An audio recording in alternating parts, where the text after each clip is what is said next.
There's no real good way to get from Savannah to Albany. I don't know if any of you really realize that, but you know, it's funny when I've tried to get people from, you know, New York City or Shanghai to Savannah, it's equally as difficult. So what I have done is I have created a map for beginners on how to get to Savannah and what to avoid and what not to avoid, and trying to make it easy to get our stakeholders to Savannah. And so I totally relate to others who have had that logistical problem. But anyway, I made it, and I'm glad I'm here. Thanks for inviting me, Ulf. And I've heard a little bit about your conference this morning and all of the great synergies going on. We have folks here from several of the universities, which is great.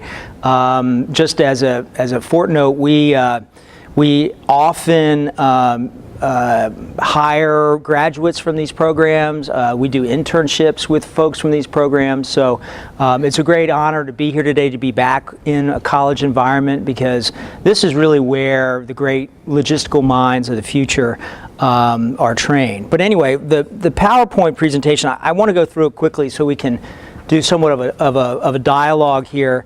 And this is our presentation for what we call our Savannah State of the Port, and we just did this about 3 or 4 weeks ago, so it's very fresh. It was originally a 45-minute presentation, so hopefully I'll do it in 15 or 20, and we can get on with some back and forth. But it's a good overview. We'll talk a little bit about we have 2 terminals at the Port of Savannah, both Garden City Ocean Terminal. We'll do a little bit about economic development, some of our recent terminal improvements, our environmental sustainability, which has become very important for a number of reasons. One, because it's the right thing to do, but secondly, it cuts costs out of the system. And a lot of people don't realize that, but when you make the right environmental improvements, you end up cutting, you know, whether it's diesel fuel or electrical power or just the movement of boxes out of the system, you save an incredible amount of money. Our last mile projects, infrastructure projects outside the gate, and our harbor deepening project.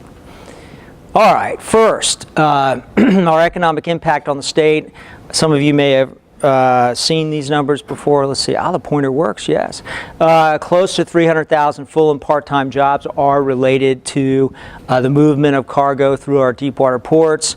Another stat I like to talk about a lot, especially when I'm either in Washington or Atlanta, is this $2.6 billion in state and local taxes are drawn from the revenues, which income, which is around $15.5 billion annually. The national stats are equally as impressive. $3.5 billion in federal taxes, 8.7% of the U.S. containerized trade, and what that means is of all of the trade coming in and out of this country, 8.7% of it is coming through the Port of Savannah, and the number actually goes up when you're talking about exports, 12.5%, and that's a pretty huge percent if you think about it. Okay, so our year-end results. We're still in this lagging economy. We're still in a recession year, but overall, we did quite well. Even in a bad economy, we were able to grow our major metric by 11%, and that meant jobs. We hired just at the Port of Savannah over 60 positions. There were many more hired in the labor area with the ILA, and then there were a number of other economic development opportunities that you'll see up in the next slides. Vessel calls were up 11.8%. Volume by tonnage was also up. Bulk was down. That's something to remember when thinking about programming courses and looking to future growth. The old methods of moving cargo via bulk vessels are in a constant state of decline.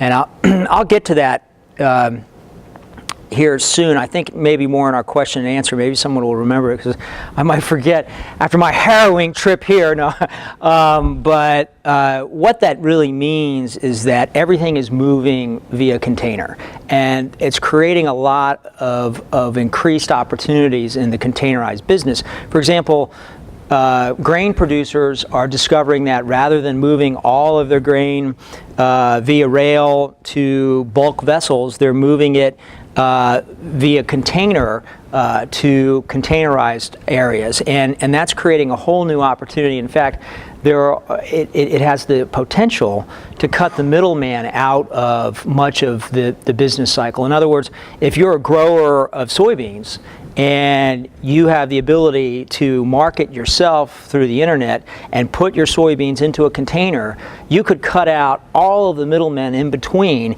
and bring your product directly from the farm to the user in Shanghai. And in the logistical world that we live in, that's a complete possibility. Okay, so let's talk about the Port of Savannah here, the Garden City Terminal. This is an incredible facility. I've spoken to a couple of people who've actually been out there. Pretty amazing place. It is the largest single container facility in the entire country. It's hard to believe that it's there, but you know, LA and Long Beach, of course, are bigger. New York, New Jersey are bigger, but they're all broken up into little, smaller container facilities. This is all one big logistical container facility. We're the 4th busiest in the nation, the 2nd busiest on the East Coast, and the way we've done that, if you look at the last 10 years, is this tremendous growth. Back in '02, we were not even on the map, maybe the 10th busiest port in America, and we had this rapid rise up to number 4 in the nation through a steady series of growth years. As you can see, we have now surpassed where we were prior to the beginning of the recession, and we're happy about increasing those numbers. Now, most of the industry is nowhere near that number where they were in '08, but we have reached it in 10 and surpassed it in 11. Okay, here's one of the most impressive slides, I think, when you talk about the Port of Savannah and why it's an important entity to watch, to plan around, to build economic opportunities and businesses and educational resources around, because there is no other port in America over the course of the last 10 years with this type of combined annual growth rate. The closest to the 11.5 growth that we've had is down here in Houston at 5.5, you know, half, not even half of what we've been able to do. So people have tried to replicate it in the industry. They're always saying, well, how and why? But if it was any one answer, then someone would have done it and knocked us off. But it's a series combination of things. Our largest trade markets, Asia. The great story of China and the Asian nations is that they are now a major customer of ours. They use Georgia-made products, kale and clay, forest products, pulp, chemicals, auto parts, and the trade is becoming more and more balanced. Northern Europe is an old, steady market, not really moving in one direction or another. But it's solid. Southeast Asia is coming on in new ways. The Med is strong, and the Indian subcontinent is one with great potential. Just to look at where our services go, 41 weekly calls all over the world, and again, we have 14 of the 15 services calling the East Coast via the Panama Canal, which is a pretty incredible stat if you think about it. Okay, and these are the new services this year. 3. First one was the South China service. Then we had the Spondylus, the Maersk service going down South America. And then we had the Med service. And so even in a recession year, we're able to add 3 new services. Oh, and don't forget the Horn. There's always the horn story too. Okay. Import versus export trade volumes, very critical. Not only is it a good story to tell that the Port of Savannah is the only major port in America with balanced trade. In fact, our exports have been growing faster than our imports during these recession years, as you can see. And why is that? Well, it's because, one, we've marketed ourselves towards exports. We have created opportunities on our terminal for exports. And it's also because Georgia is the home of poultry and kale and clay and forest products, which are in great demand internationally. All right. So you can see our exports outpaced our imports, outpaced our overall growth by 2%, our imports by about 5%. And there are some of our top export commodities. All right. So we had never looked at this stat before, and our big announcement at our Savannah State of the Port was that we had become the second busiest port in the nation for exports. And everybody just thought that was a great, and we did too. It was very impressive. I mean, look at the number by container tonnage. Only LA outpaces Savannah in the entire country. And so a very smart reporter came up to me afterwards and said, "Oh, I just really love that stat. What number were you at last year?" And I said, "Well, I really don't know. We never calculated before, but we may have been somewhere around there. You look at Long Beach; it's pretty close. But in these difficult times, and with the presidential administration wanting to focus on exports and double our exports in 4 years, 3 years now, Savannah is the place to do that." Intermodal rail volume continues to grow, as you can see, a 21% incline over the year, which is wonderful. That means that we're beginning to spread the resources out into other parts of Georgia and the nation. Yep, and you can see 191% growth just in the last decade. Okay, here's Ocean Terminal. A lot of people don't really know about our second port in Savannah. One of the great strategic decisions that was made about 10 years ago at the Port of Savannah was to separate our container trade and our roll-on, roll-off, or our autos and machinery units, and create ports that don't compete against each other, but with different commodities. And so that's what Ocean Terminal is, a roll-on, roll-off. During the recession, we had some tough years down there, but this past year we grew by close to 40%. So you can see auto and machinery units have just been big. We had some project cargo coming out of Kia. We supported Kia's expansion through there, and a lot of other commodities. There are some pictures of the rubber and the steel. And okay, here we are in economic development. This is probably something that a lot of folks here are interested in. I think whenever you have a difficult economy that we're in, you want to focus on those areas that are actually continuing to create jobs, right? And port-related, logistics-related industry actually continues to create jobs. More than 1,500 jobs were related to the port. The Kia expansion, when Kia Motors opened up right outside of Atlanta, there was sort of an unanticipated benefit.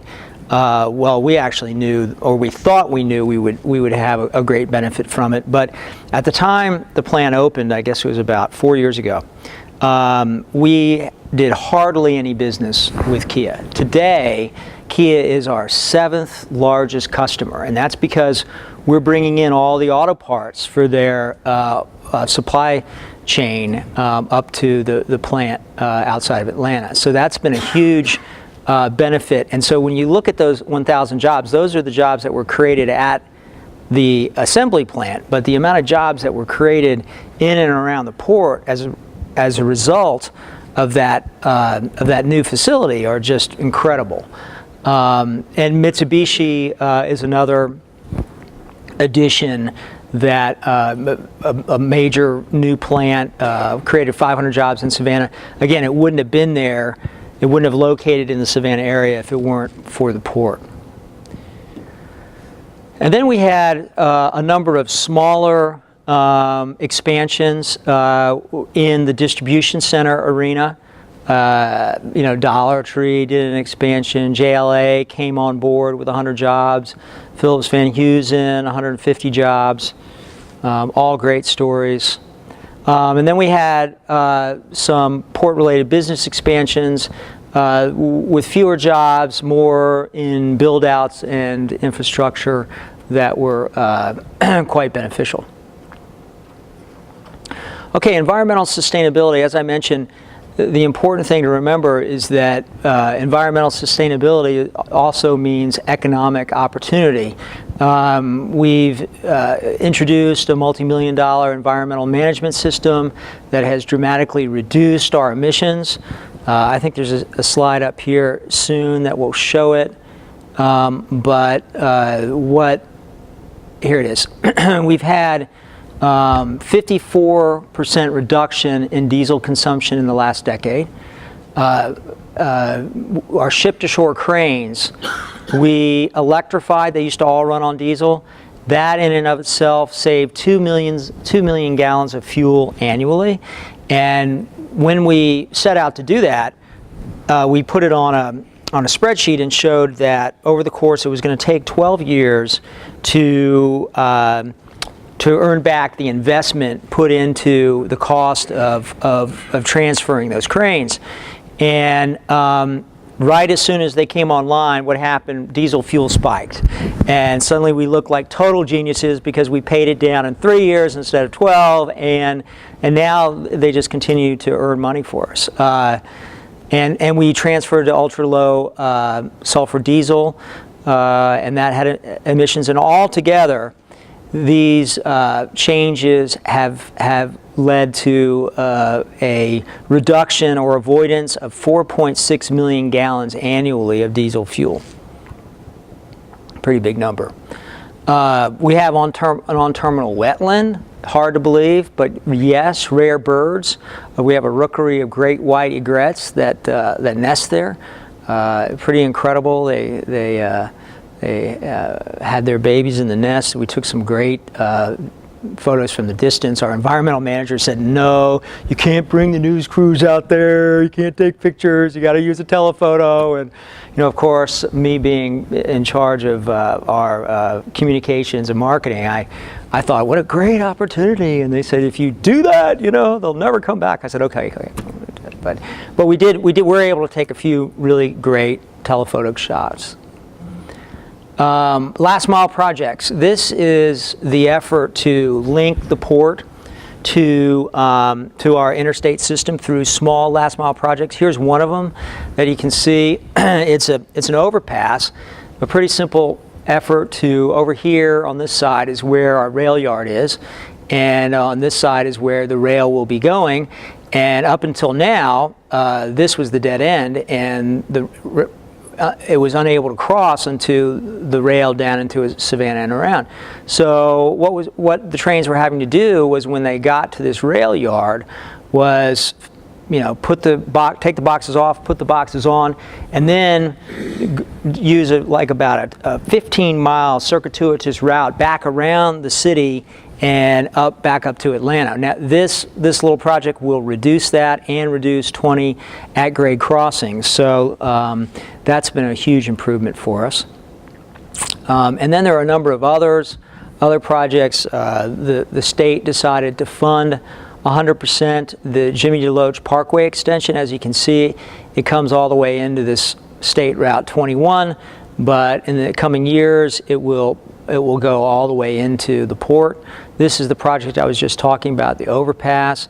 There's a Brampton Road connector. But once these three projects are complete, what you'll have, which is one of the reasons why Savannah has been the fastest growing port in America, is a veritable cargo loop.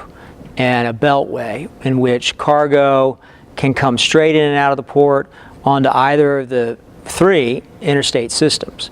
And most ports in America don't have anything close to that. And so that's one of the great secrets to Savannah's success. There we go, the cargo loop. Okay, so who here hasn't heard of the Savannah Harbor Expansion Project? There's got to be somebody. No? Okay, don't be shy. Somebody. Okay, well, so I've been doing my job then. I don't know that I need to talk too much about it, but except to give you something of an update. The first slide here is a slide of the current and future image of the Panama Canal. It will come online approximately 100 years after Teddy Roosevelt first dedicated the Panama Canal. And that'll be in the year 2014, and it will be a total game changer for the East Coast.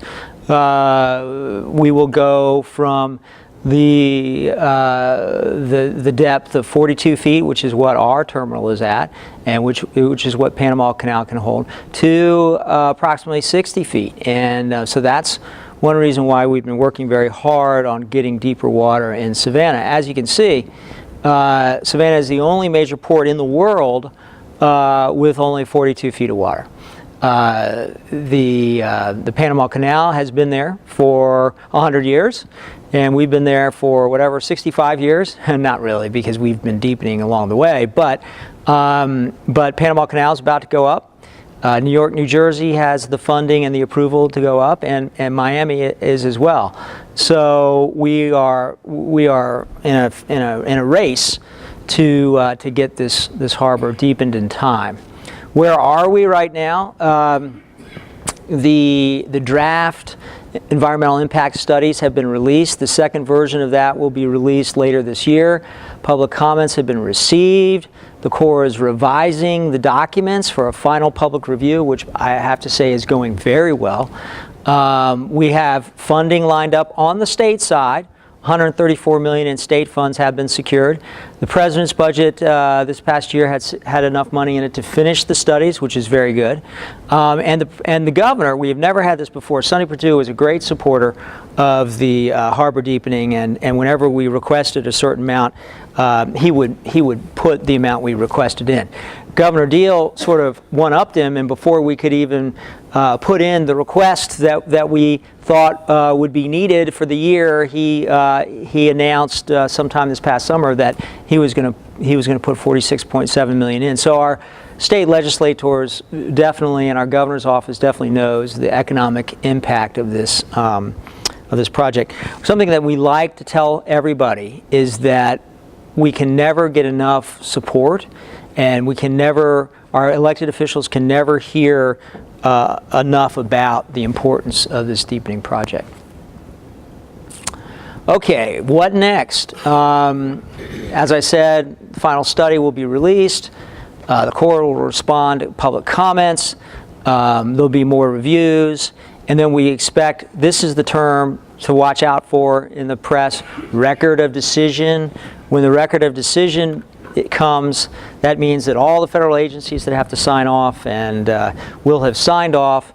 The project will be ready for construction, and we will be on the road to convincing our partners and our customers that they can make long-term significant improvements and investments in Georgia. That has been a real stumbling block for us, and I got to tell you, there are many major corporations that are just waiting to see when that record of decision hits to make the investments that they want to make in and around the port.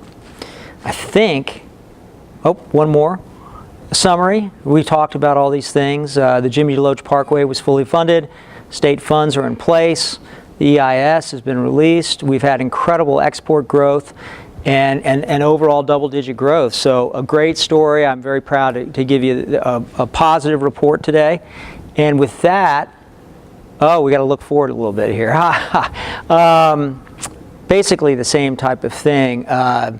We want to strengthen and solidify our position as the southeastern gateway. Well, I think something that's interesting, and especially for this audience, is that There is no other port that services the South, this part of the Southeast, that has as strong a logistical and service facilities like the Port of Savannah. We have all the pieces in place: the distribution network, the build out, the ability to expand and grow, and the customers, both in the shipping side and in the cargo side, and all of those pieces of the puzzle are in place in Savannah, unlike any of the other ports in Florida or in South Carolina. They just don't have the existing facilities to make that happen, and that's why it's not something that we say. It's something that our customers have said and invested with their new facilities, making Savannah a southeastern gateway for cargo. And I believe that is it now. Thank you.